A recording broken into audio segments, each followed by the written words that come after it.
Walang sa karera o sa truck, naghahalo-halo lahat. Kung minsan nahahawa ng bulate, ganun. Kahit pa paano may cleansing ka. Okay. Tapos meron pa yung Silibum Marianum. Yung Silibum Marianum, yun naman yung ginagamit ng silimarin. Yes, for the liver. For the liver naman, para constant din merong proper.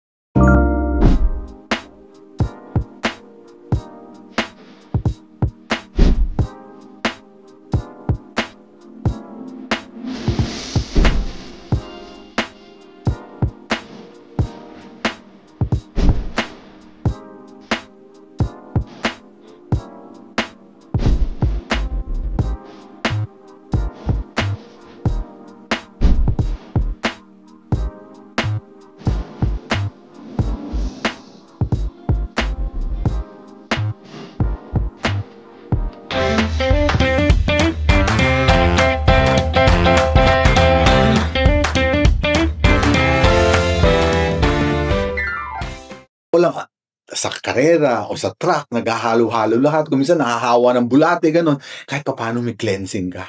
Okay. Tapos meron pa yung Silibum Marianum. Yung Silibum Marianum, yun naman yung ginagamit ng silimarin. Yes, for the liver. For the liver naman, para constant din merong properties kini-cleanse na yan. Hindi ba yan? Yung turbo seeds ko, meron yan mga katulad ng black sesame seeds, merong white sesame seeds. Yan ang mga rich sources ng omega-3, for example, mga ganon. Yes. Hindi siya bastang naglagay ka lang para mukhang maganda. Talagang nilalagay kasi may purpose. Mm-hmm. Tapos, ang another thing, para ma-prevent, na-address ko yung best sources ng nutrients. Another is that pati yung mais dun sa fat flyer, dalawang klase, red and yellow. Kasi yung red is a richer source ng vitamin D. Mga ganon. Yes. Anyway, tapos, para gumanda o ma-address naman yung problem with toxin, ang ginawa ko naman is that, ang ginawa namin is tinatawag natin heat-treated. Parang niluto siya. Okay. Kasi pag heat-treated, parang pag kumain ka ng bigas, i-compare mo ang bigas sa lugaw o bigas saka sa kanin. Ang tawag dyan may partial gelatinization. So, ibig sabihin, semi-luto, mas madaling tunawin. So, pag mas madaling tunawin, mas madaling maging available yung nutrient, mas madaling magamit. Mas marami din siyang natutuwa. Sa bawat gramo ng hindi luto, sa bawat gramo ng luto, mas marami kang makukuha sa luto, tapos mas mataas pa ang nutrient profile. So, sigurado ko mas marami ang makukuha mo with that. Tapos, yung formulator ko is talagang may doctorate degree siya sa animal nutrition.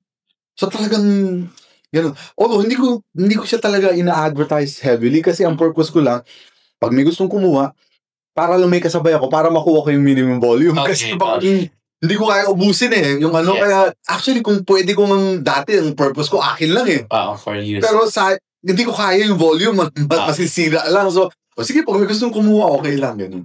Kasi may mga expiry siya. Hindi naman. Well, yes, kasi ang feeds is good for 6 months lang. Okay. Yung pa, dahil kasi heat-treated yung feeds natin, walang bukbok, pati itlog wala. Pero pag nilagay mo sa merong bukbok, uunahin yan. Kasi mas madali na siyang kainin eh. That's my problem. Nung puro laga ako eh. Timing isa. Tapos sobra. Pinapakain ko lang sa baboy. Oo, nasasayang kasi mabubukbok. Kaya importante yung handling mo. Kailangan talaga na kailangan ganito. Yung kailangan mo. Sa temperature. Oo, yung bawa kung bibili ka is maximum good for 2 to 3 or 4 weeks lang. Ganyan. Para hindi nasasayang. Okay, so before we end, may gusto po ba kayo i-shout out? And then, before we end po pala, saan po pala available yung mga products niyo, sir? It's available. Marami tayong distributor. Yes. Can you i-shout out yung mga distributor nyo? Para, sir? Alam mo sir, I'd rather not, baka may magalit. Kasi sigurado hindi ko masasabi lahat. But, kung kailangan yung malaman yung distributors namin, just private message me. I'll give you the list of our distributors in your area. Okay. And of course, I'd like to say thank you sa inyo. Lalo sa inyo, Sir Jaime. Sa iyo, Aaron. And of course, again, support na aming mga distributors, which I highly, highly appreciate. Yes. Maraming salamat, and I'm hoping na we can grow together more. Ayun, sir, thank you for joining us Thank for you. this podcast. Sir Jaime, Sir, thank you Thank you. so much. Thank you. Okay, so mga kamaster, so sorry. mga kalapatid, sa ating mga kamaster, mga ka-advanced hobbies, please do subscribe, like, and share, and comment below para po at least in the future, malaman po namin yung mga question nyo. Kung may mga question kayo dun sa mga idols ninyo na gusto iparating para sa mga susunod natin na podcast, may tanong po natin. Katulad yung shoutout ni Sir Arban Ray, ang katanungan with kay Sir Emmanuel Gore regarding sa kay Blue Hope. We hope na nasagot po namin yun yung question. So, again, maraming salamat. So, isang episode na lang po ang natapos ngayong araw nito. Maraming salamat. So, see you next episode.